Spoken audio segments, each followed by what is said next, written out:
अब अथॉरिटी लोग कौन दिख रहा हूँ मैं आपको? आइए, नहीं जानते हो? गार्ड है भैया। गार्ड है, पहुंच जाओ। मैं खड़ा हुआ यहीं पे। आप वहाँ पहुंचो, गार्ड आएगा मैं बोल दूंगा, ठीक है? आप वहाँ जाके खड़ो। तो आशु, हम आज जिस जगह पे आए हुए हैं, हर माशूका अपने आशिक को इसकी मिसाल देती है। जिन भी कारीगरों ने यहाँ पे काम किया था, बाद में उनके हाथ कटवा दिए गए थे ताकि ऐसा मास्टरपीस दोबारा बन ना सके।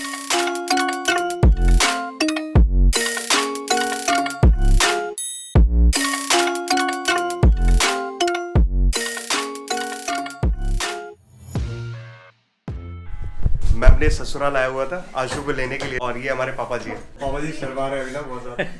पता नहीं, अपने ससुराल या कहीं ऐसा जाते हो तो निकलते समय जो पैसों का लेन देन होता है सबसे बेहतरीन मूवमेंट होता है, देखने लायक मूवमेंट होता है। ये हमारी मम्मी जी हैं। अरे मेरे को पैसे वैसे मत दिया झूठ बोल रहा है। मैं तो जबरदस्ती वाला आया था, मुझको नहीं उधर।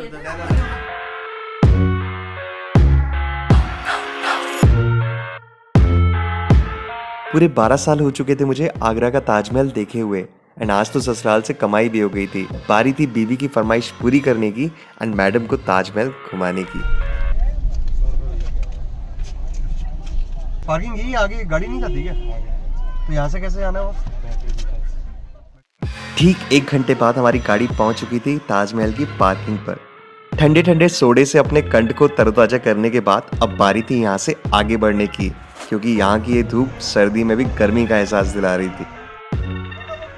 यहाँ रोजाना 1 लाख से भी ज्यादा टूरिस्ट घूमने के लिए आते हैं। बिलीव मी, यहाँ लगी हुई लाइन किसी बड़े टेंपल में लगी हुई लाइन से कम नहीं थी। 20 मिनट हो चुके हैं, अभी 20 मिनट में हम लोग अंदर ही नहीं घुसे ना।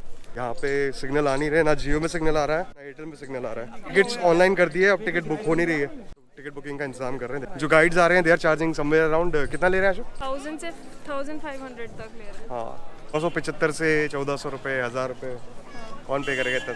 तो फिलहाल अपन टिकट बुक करते हैं, उसका देखते हैं अंदर क्या जुगाड़ होती है। वेस्ट गेट, जिसे फतेहपुरी दरवाजा के नाम से भी जाना जाता है, ये उन 3 मुख्य द्वारों में से एक है जिसके थ्रू आप ताजमहल के कॉम्प्लेक्स में एंट्री ले सकते हैं। मैं अभी लाइन खत्म होने की खुशी मना ही रहा था कि यहाँ की सिक्योरिटी चेक इन ने एयरपोर्ट के सिक्योरिटी चेक इन को भी बीट कर दिया। ऑलमोस्ट 30 to 40 मिनट्स लगे। बाहर कहीं भी क्लियरली मेंशन नहीं है, कैमरास आपको अलाउड है लेकिन आप माइक्स नहीं लेके जा सकते, और कहीं प्रॉपर्ली मेंशन नहीं था। हेडफोन्स वहाँ पे दिखाए हुए थे, यहाँ पे आके हमसे बाइक निकलवा दिया गया। देखते हैं ताजमहल में अंदर क्या देखने को मिलेगा।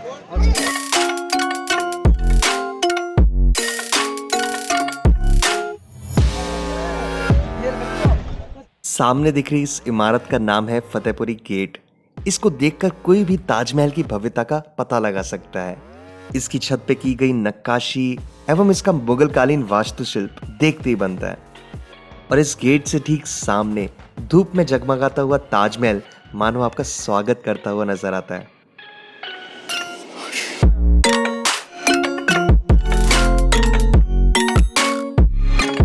ताजमहल के कंस्ट्रक्शन की शुरुआत की गई थी 1632 में, और इसको बनाने के लिए 20,000 मजदूरों ने 20 साल तक अपना योगदान दिया। चीफ आर्किटेक्ट थे उस्ताद अहमद लाहौरी, जिनको बाद में नदीर असर के नाम से भी नवाजा गया।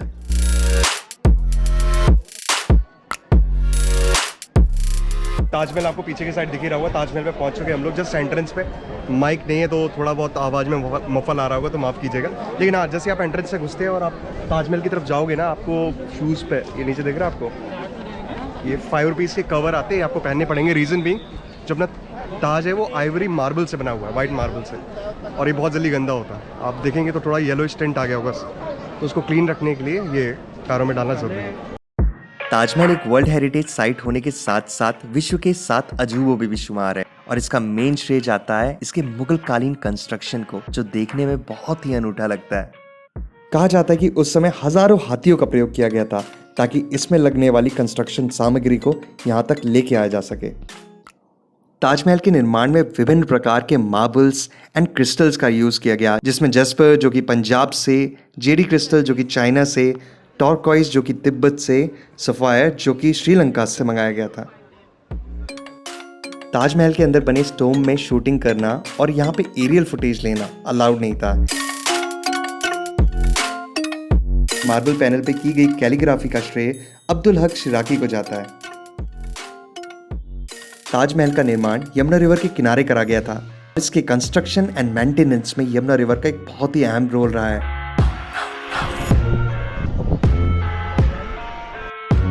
आपने ज़रूर देखा होगा कि यहाँ के प्रांगण में बहुत सारे फव्वारे लगे हुए हैं जो कि बिना बिजली के चला करते थे, और इसके पीछे जो हाथ था वह था गुरुत्वाकर्षण।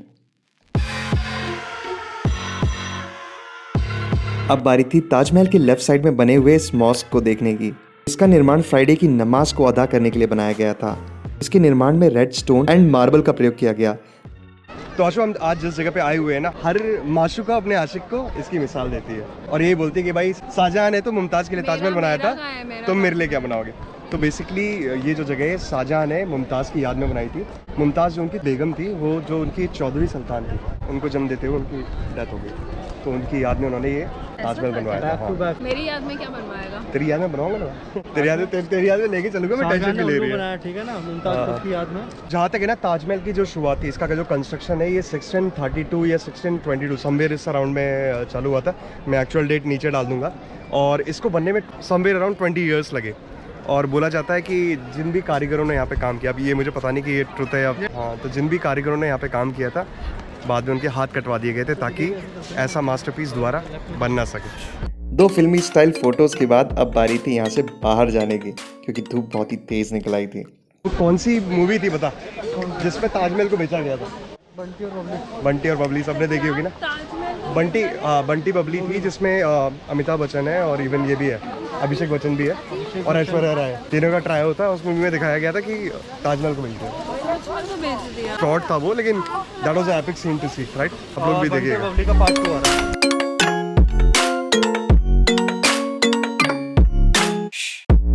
हमें तो ताजमहल बहुत पसंद आया एंड उम्मीद करते हैं कि आपको भी हमारी वीडियो बहुत पसंद आई होगी।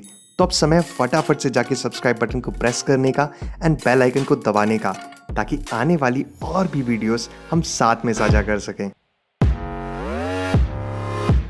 यहाँ से बाहर निकलते ही मैं सीधे काउंटर पे गया ताकि अपना माइक वापस ले सकूं, मगर इतने में ही पीछे से एक महाशय आए जो खुद को गार्ड बता रहे थे और मुझे वहाँ खड़ा होने से मना करने लगे। उन्हें इतनी बेसब्री थी कि वो मुझे वहाँ से माइक भी नहीं लेने दे रहे। अरे बताओ तो, नाम क्या है? किससे बात करके? आइए इधर आइए ना, आइए। किससे बात करोगे? क्यों भैया, इन्हें जानते हो? अरे गार्ड है भैया। गार्ड है? दिखाना जरा कार्ड कौन सा आपका। अरे आपको, आप कार्ड दिखाओ। साइड में क्यों नहीं? कार्ड दिखाओ आप। इस बात से परेशान थे कि मैंने उनका कोई बिजनेस नहीं बनाया। अच्छा, आप पहुंच जाओ। मैं खड़ा हुआ वहीं पे। आप वहाँ पहुंचो, गार्ड आएगा मैं बोल दूंगा, ठीक है? आप वहाँ जाके खड़े। तो कुछ ऐसे ही खट्टे मीठे एक्सपीरियंसेस के साथ चलिए ख़त्म करते हैं आज की वीडियो को। फिर मिलेंगे आपसे अगली वीडियो में, तब तक के लिए बाय।